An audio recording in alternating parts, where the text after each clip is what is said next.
What's going on, guys? It's your boy Ajen back again for another Alchemy Stars video, and for today I will now present to you my updated forest tier list. And yes, it takes a while before I can do this one since I've been waiting for the element of the new unit, which is Kayano and Rin. And fortunately, they are not forest unit, so they are not gonna be included in this tier list. That is why I can now do and make my comparison to the JP tier list. As I did in my previous Thunder and Water tier list, I compared them to the JP side of the tier list. Because why not? And it's good to compare something because you might have some ideas on why they rated that character into that rating. And without further ado, let's get right into the tier list. But first and foremost, tier lists are pretty much subjective.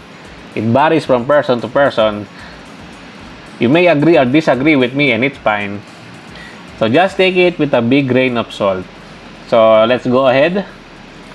So I have not changed much anything to this list. The only units added to this list is Lola. No, not Lola. Lukowa. Lukowa and Shibon. Oh, my bad. Only 2 new forest units added. So that is why this will not take a lot of time. But I'm just gonna compare it. If you want to have some breakdowns of the units one by one, just go watch my previous tier list for this one, because on that video I've explained every unit in detail. But for now, this is just an update on the tier list. So yes, Area still SS at MBT, which is pretty darn strong. In the JP side, Area at no dupe is at S tier. Same S tier. And with 1 dupe, she becomes a god. SS. SS and SS all the way. Yes. If you don't know, this is the JP tier list. I will be putting the links in the description so you can check this one out if you wanted to. So next, Beryl A plus S at MBT, because MBT is the preemptive strike, which is pretty expensive for a 6-star unit if you are not a whale. And in the JP side, Beryl is S tier. S tier. S tier only. Okay. Understandable. Next, we have Clover, B tier. No need to, I believe there's no need to compare the lower rarity ones. I mean, mostly the 5-star and 6-star is the one that I'm gonna be comparing. Because let's be real here, guys. Very few players enjoy using low rarity units. And I am not one of those. Kuskuta, A plus for me. In the JP side, it is A tier. MBT, let's just take a look at MBT Kuskuta. Kuskuta is at S tier at MBT. MBT S tier. 1 dupe, still A tier. Okay. The problem with Kuskuta is that she is competing with Migard, Paloma, and Mythos. That is why she is kinda neglected. Dawn, pre-unit, she is the very first welfare unit in the game. At MBT, she is A tier for me. In the JP side, Dawn is A tier also. Okay, we have the same ratings. Dove, C tier. Disregard because 3-star. Gabrielle, at no dupe, Gabrielle is not that good because she has a very long cooldown. But at first dupe, she becomes really powerful since this is the preemptive strike. And her tile reset is very unique. She's the only one that can do this one. She can erase one color tile in the field when you activate her active skill. Let's say you want to reset all the red tiles. All the red tiles will be erased, and the only color that will generate are yellow, green, and blue, which is pretty damn OP for me. And MBT, more chance to generate green tiles. That is why she is at SS tier. In the JP side, Gabrielle is no dupe S tier. One dupe, she becomes SS, as you can see, because Gabrielle's preemptive strike is very powerful, very strong, especially in stages where you can just reset the stages until you get good tile RNG. That is why she is very powerful with dupes. Next, we have Hedy, Aether SSS. BT0 has a very long cooldown. BT3 reduces the cooldown, and MBT is the preemptive strike, same like Carlin.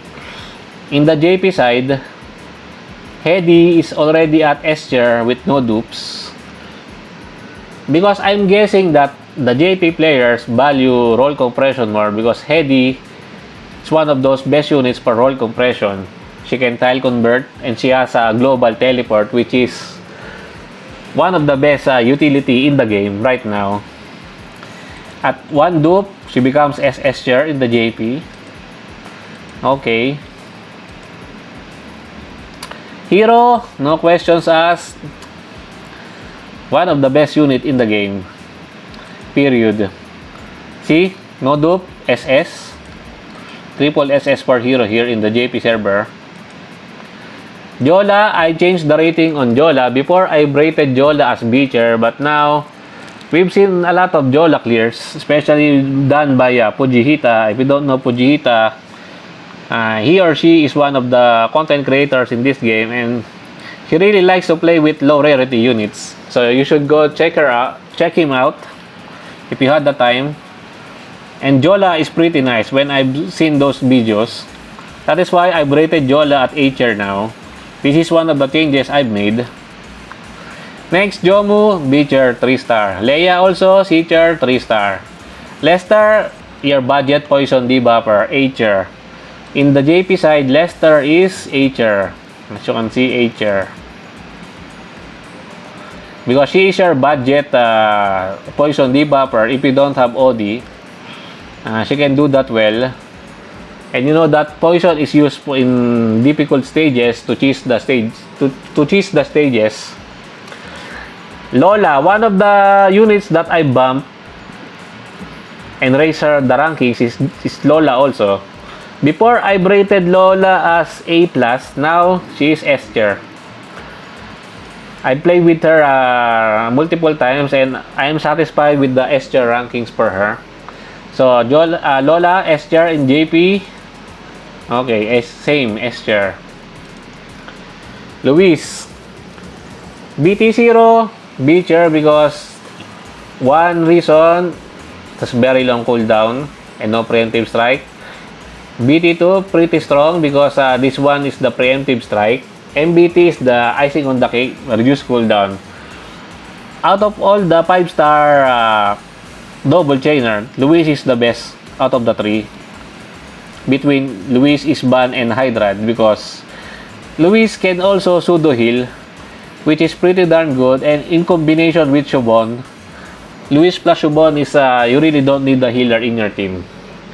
And that is very good for team building, because you really don't need to slot a healer like Uria. And we all know that double chainers are really good. I've already made a lot of showcase regarding the double chainers, especially Florin. Okay, next on the list is Lukowa, and Lukowa is one of the units added into the updated tier list since she was fairly new into the game. She was added during the Dragon Maid collaboration, and I've rated Lukowa as SSS. I made a few showcasing Lukowa, and Lukowa is really that good. She has this unique debuff to the enemy where it makes your active skill damage deals more damage. And that is why I rated her at SSS on BT0, no dupe, and MBT, because BT0 and preemptive strike is only a few minor upgrades. That is why they do not increase the rankings based on her no dupe, and she is that good. Everyone should have her because everyone got a 5-star selector Dragon Maid collaboration box during the event.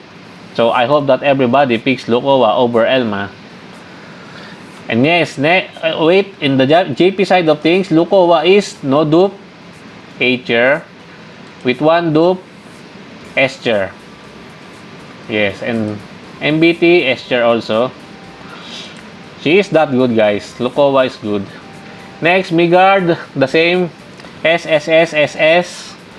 In the JP, already SS without dupes. Triple SS for Migard. Next, we have Mythos. I still did not trace my Mythos. I know Mythos hits hard, but she has no other utility other than her damage. But it is still pretty great damage. That is why she is still at S plus tier for me. But in the JP side, I think Mythos is at SS tier, as you can see here. If you really want some very good DPS for a sniper, then Mythos is one of the good things to have, because not only she hits big numbers, she is free. You can get her from the old seal. Next, we have Naroxel ASS. This first dupe is the preemptive strike, which makes her really good. That is why this is at S tier. In the JP side, Naroxel is... Where is Naroxel? S tier. No dupe, S tier. 1 dupe, S tier. Still S tier at MBT. Okay. Nikinis, S+, SS tier at MBT. I believe in the JP side, Nikinis is triple SS. Yes. Okay, next we have OD. ASS. The Queen of Poison debuff. That is OD. S tier, no dupe. Still S tier with 1 dupe. MBT, still S tier. Next, Opina. 3-star unit, never mind. Pac, SS tier, MBT, S+. Pac and Nikinis are the same ratings because they really don't need dupes to fully shines, because they are the tile converter with innate preemptive strike. And next, as you can see, Pac, triple SS also here in the JP side. Next on the list is Paloma.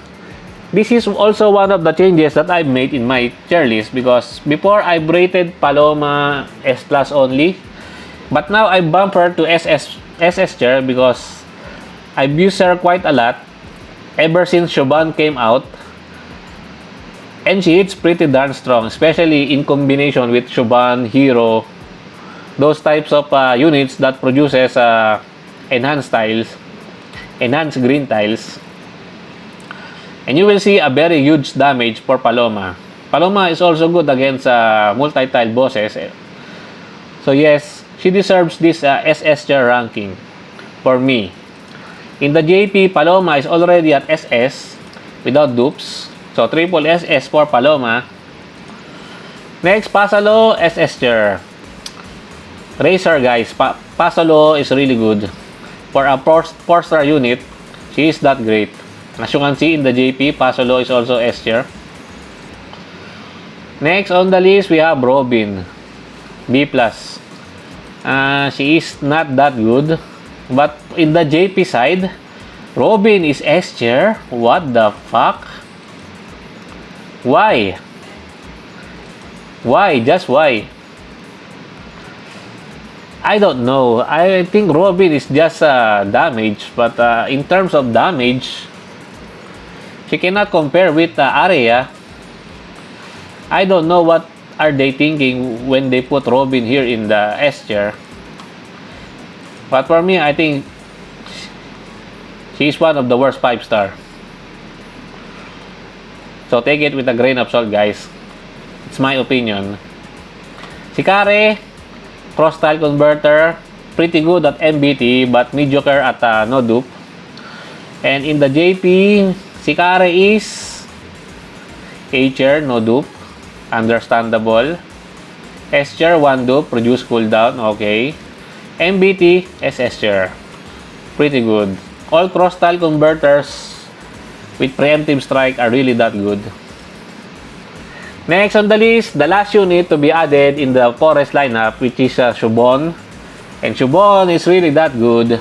Another tile converter. And she looks good. Not only that one, she has this stacking mechanics that puts up a shield.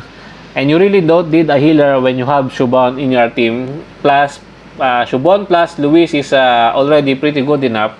So you really don't need to slot in a healer. That is why she is at the top. SS tier at MBT, even with preemptive strike, SS tier. In the JP, she is already SS tier without dupes. That's how good Choban is. Next, Silva, A tier. Uria, SSS. Because, just like Nadine, until there's a higher rarity healer in the game added to the forest lineup, she will still stay at the top for the healing utility, because Uria heals great, and she is the only dedicated healer in the forest lineup, if I remember correctly. And next we have Wendy A+, your budget teleporter. I know a lot of people use Wendy, but if you already have Migard, Naroxel, you probably wouldn't be using Wendy. Also, if you have Hedy also has a global teleport. You probably wouldn't be using Wendy, but if you don't have those teleport units, then Wendy is your go-to budget teleporter, which is pretty okay. And I think that's it for me for today, guys. I hope you enjoyed this video. Please leave a like and subscribe. I would really appreciate it if you could help me grow my channel more. And thank you to everyone who are supporting my channel.